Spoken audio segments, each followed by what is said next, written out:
Hi, welcome to Gothic Literature and Poetry, which is part of our next unit on Romanticism. Gothic literature is our literature with moods and themes that can be described as dark, haunting, sometimes even supernatural, like ghosts and angels and those kinds of things. Gothic literature is often used in place of dark romantics when discussing this type of literature. This is in the 1820s to the 1860s. Some famous American authors who wrote in this time are Edgar Allan Poe, Washington Irving, and Nathaniel Hawthorne, which we'll look at a few of their works throughout this unit. Why study it? Gothic literature gives us insight into what Americans in the 19th century were scared of and haunted by, since a lot of this literature has to do with some dark, unsettling, scary themes. Obviously, people during that time were scared of things, and they turned to literature or writing to express themselves during this time.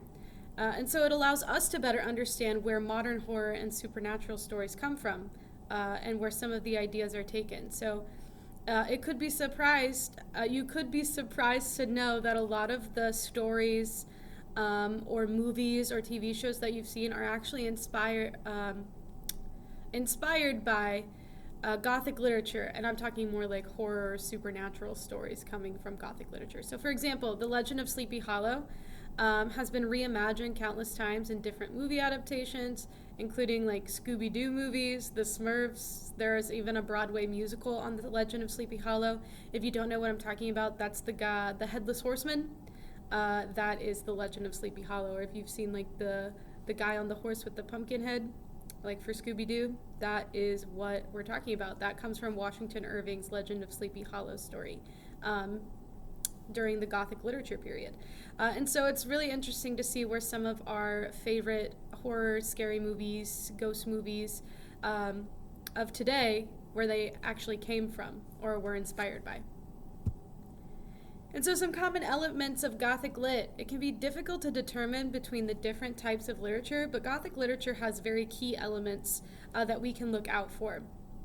Specifically in the setting, usually it's dark, empty, there's bad weather. If you've ever heard, it was a dark and stormy night, this comes from Gothic literature. It's often raining, or there's a mist, or some sort of scary or dark ambiance in the setting. That is very obviously Gothic literature. Dark, haunting, suspenseful moods. Again, moods are like the vibe the author gives in their word choice. So when authors describe things as, you could say, it was night. You could say that, or using your careful word choice, especially in poetry when words are limited, they could say it was pitch black outside. You couldn't even see your hands right in front of your face. That creates more of a mood or a feeling or an emotion rather than just saying it was nighttime. Kind of boring. And so Gothic literature definitely creates those moods with their word choice, choosing words that create a feeling of it being dark, being haunted, or being suspenseful or scared. The supernatural. Not every Gothic literature piece has supernatural elements, but a lot of them do. So ghosts, spirits, your soul, angels, demons, etc. All of those are found in Gothic literature. Dreaming and nightmares are very common tropes in Gothic literature. It was all a dream, or it was all a nightmare. That comes from Gothic literature. Melodrama and internal struggle. So when characters are fighting with themselves, with their thoughts, with their feelings, oh, I love you, but oh, I can't. Those kinds of things are found in Gothic literature. And the last one, pretty obvious, Gothic literature has a lot of death, whether it be death at the beginning, the middle, the end. Death is kind of everywhere in Gothic literature. There are sometimes whole poems dedicated to death. We'll find out here in this unit. What about Gothic poetry? Poetry is like one of the most popular forms of writing at this time. So when we think of dark romantics, many people's first thought is The Raven by Edgar Allan Poe, one of the most common Gothic poems. One of his more popular poems, The Raven sets a creepy and eerie vibe or mood through the use of word choice, imagery, and symbolism. So to connect this back to it being an English class, to being an English class, these are the 3 skills we're going to be working on as we work through specifically the Raven, but also we'll add it to some other poetry that we're going to be reading throughout this unit. So word choice, imagery, and symbolism, what is it? Word choice, pretty self-explanatory. The words the poet chose to use. Poetry, as we know, is very shortened, it's very brief, and so it limits the words that you can use, your word usage. So each word has to be carefully crafted or carefully chosen to create the perfect mood for the poem. So again, that example from earlier, I could have said, it's nighttime. That shortens it, but it doesn't create a mood. It just tells my reader that it's nighttime. I could say, the sun had absolutely disappeared and the moon was in a half sliver and it was so dark I could barely see the hands in front of my face. That creates a mood. That's like kind of the difference between showing your reader what you want them to see versus telling them. If you just tell them, the reader doesn't have any sort of time to have an imagination or imagine what it might look like, feel like, smell like, or taste like. Well, that gets into imagery. So you have to make sure that you choose words that can create those pictures in their mind. And that word choice directly connects to that next scale, which is imagery. It's when you can just picture in your mind what something may look, feel, smell, taste, or sound like based off the words on the page. So word choice directly connects to imagery. If you do not have good word choice, then your readers are not going to be able to imagine the setting or the mood or the vibe that you're trying to give off. If you have poor word choice, that's going to make imagery almost impossible. So it's important to have good word choice, especially in poetry. In symbolism, when a poet uses a concrete thing in place of an abstract concept or idea, so think about like a heart, concrete, we know what a heart looks like, at least like a drawing, symbolizes love. Love isn't a thing, it's an abstract idea or concept. You can't touch or see love, really. Like, you can see people hug each other. Hugging is a symbol of love. Giving hearts on Valentine's Day or flowers on Valentine's Day is a symbol of love, but you can't see it. It's a concept. And so symbolism is how we can kind of imagine concepts. So describing something to stand for something else. These next few slides are going to be questions that you can answer. I'll give you time. But let's go through a few. I think there's 2 for each skill. So example for word choice. If you wanted the tone or mood of your poem to be anger and rage, which choice would you make below? A, she really upset me. B, she makes me want to rip my hair out. C, she makes choices I don't agree with. Or D, she is not fun to be around. Which one of those would give a mood or vibe to your poem to be anger and rage? Pause and answer. Hopefully you've had enough time. It is B, she makes me want to rip my hair out. That definitely shows anger and rage. Like, yeah, she really upset me. Could show that I'm kind of angry. It doesn't really show rage, intense emotion. And that image of like, or that feeling, sensation of ripping your hair out, definitely like that's how angry this person is. Next one.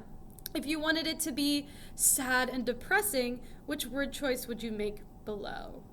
Once upon the middle of the night upset. Once upon 12 o'clock in the morning meh. Once upon a midnight dreary.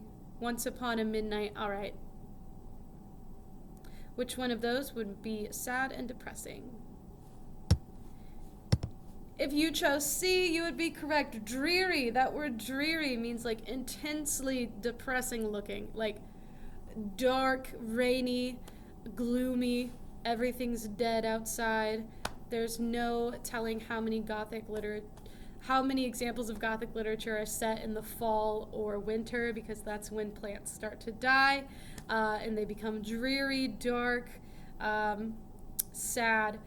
So for sure C has the most sad and depressing word choice here. Let's do imagery. Which example of imagery uses the best word choice, shows the reader, but doesn't tell the reader? And I'm covering a little bit of that, so let me minimize myself. The candy cane was red and white and sweet. The red and white striped sugar was delicious. Candy cane good. The curved sugary stick was decorated with turning stripes of cream and crimson and tasted like pure sugar. Which example of imagery, they're all imagery, which one uses the best word choice to show the reader and not just tell the reader what it is? If you said D, you would be correct. The curved sugary stick was decorated with turning stripes of cream and crimson and tasted like pure sugar. That's much better than the red and white striped sugar was delicious. The candy cane was red and white and sweet. Those are, candy cane good, I'm not even going to talk about that. But those describe, and it's imagery, I can picture a candy cane and I know what a candy cane tastes like. But it doesn't use the best word choice to give this dramatic and intense feeling. Imagery should be, as I'm saying, the more dramatic the better. I am always for that. And so that is why D is correct. It uses the best, hint best word choice. Let's take a look at, I just had that one for imagery, but I feel like you kind of get the idea. We're working now with symbolism. Again, symbolism is where you have a concrete thing to symbolize or stand for an abstract thought. So like a heart standing for love, or representing love, or like a candy cane representing Christmas or wintertime. And so, which of the following shows an example of symbolism for luck? A, a heart, B, a four-leaf clover, C, the color blue, or D, the Statue of Liberty? If you said B, you would be correct. I don't know why it changed to love, but that should be luck, right? Yeah, it was luck. Sorry. A four-leaf clover stands for luck. It's a very common one. It also could have been like a leprechaun, or the color green is usually symbolism for luck. I would say the color blue more symbolizes sadness. The Statue of Liberty symbolizes New York City. But a four-leaf clover is a symbol for luck. Last one. Which of the following shows an example of symbolism for Mishawaka High School? A car, a pine tree, a caveman, or a book? If you said a caveman, you would be correct. A book might represent high school in general, but specifically Mishawaka High School, we'd go with a caveman. It's our mascot. A mascot is a symbol for a group or team. So like a caveman for Mishawaka, a knight for Penn, the horseshoe or blue for the Indianapolis Colts, Boomer for the Pacers, if you don't watch basketball or if you don't watch the Pacers, which I don't blame you. You might not know that one. But these are all symbols. Mascots are symbols. So the caveman is a symbol for Mishawaka High School. So as I wrap up here, Gothic literature and poetry is our unit at the moment. And we're going to be looking at some different poems. And then I think maybe one or two short stories of the time period to kind of really get into what it was like to be an American in 1820 to 1860. The feelings, thoughts, values, beliefs, and ideas of people during this time. And so that starts us off with today's assignment. Go ahead, log into Canvas, click on today's assignment, and good luck.